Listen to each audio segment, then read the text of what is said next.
Hey guys, how you doing? I'm Kent Tilley with K4 Financial, and today I want to talk to you about something that's sort of plaguing Canadians right now, and that is, decreased cash flow. You're just spending more on everything.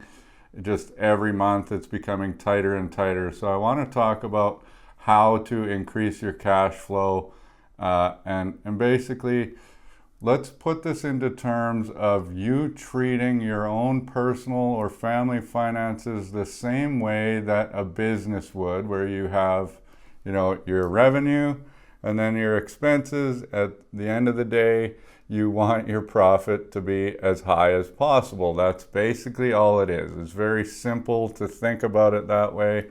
And so the first way that you can obviously do it is by trying to increase revenue.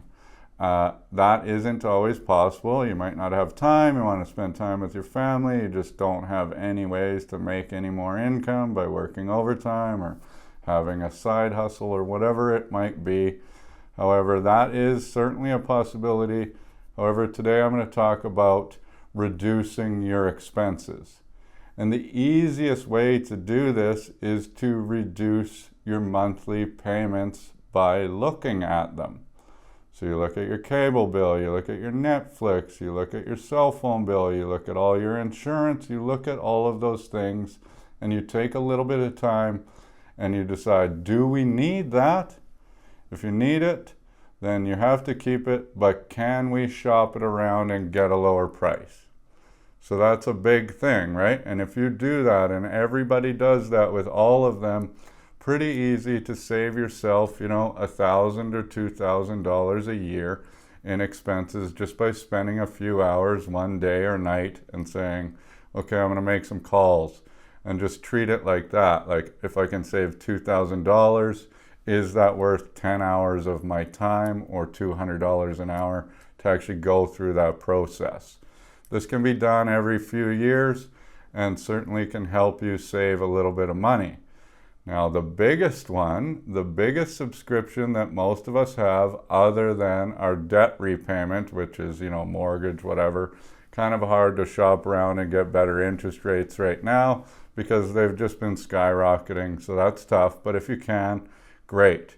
Otherwise, the absolutely biggest subscription that you're paying is to your financial advisor.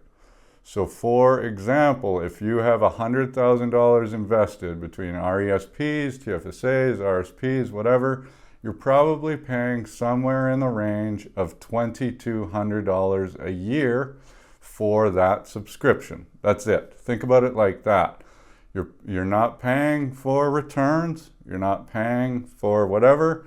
You're paying for advice. Is that advice on that $100,000 worth $2,200 to you?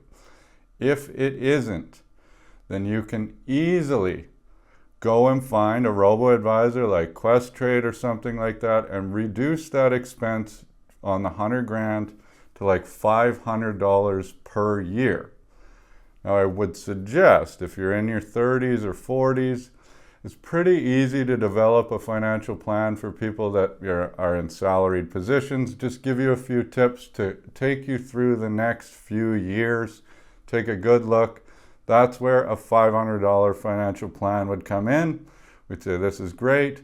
You can either work with us long term, or we can certainly suggest reducing your fees even lower, going to a robo-advisor and coming back and talking to us years down the road when you need us, depending on the situation. You're going to save $1,200 in the first year, and then in every subsequent year, you're going to save $1,700 by doing this, not including any other money that you've added into your portfolio, RSP, TFSA, RESPs. That is the only subscription payment that you can reduce the cost on that is automatically going to compound on itself. So if you think about it in as easy as that, you get to save $1,700 a year, and that is going to have compounded growth until you retire and beyond. So that's unbelievable. Imagine you could cut, your car insurance payment by, 75%, and all of that extra money was just in your bank account growing at whatever it's growing at. And say you save that much money for, whatever, you do that, you're invested for 30 years, that's going to save you a little bit over $50,000 in fees, including the $500 plan, because you've paid for it, self-plug the K4 or whatever.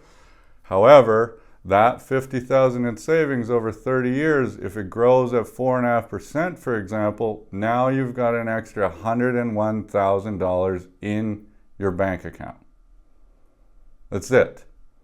It's the easiest subscription to reduce, other than maybe if you're paying like $400 for a UL policy that somebody sold you.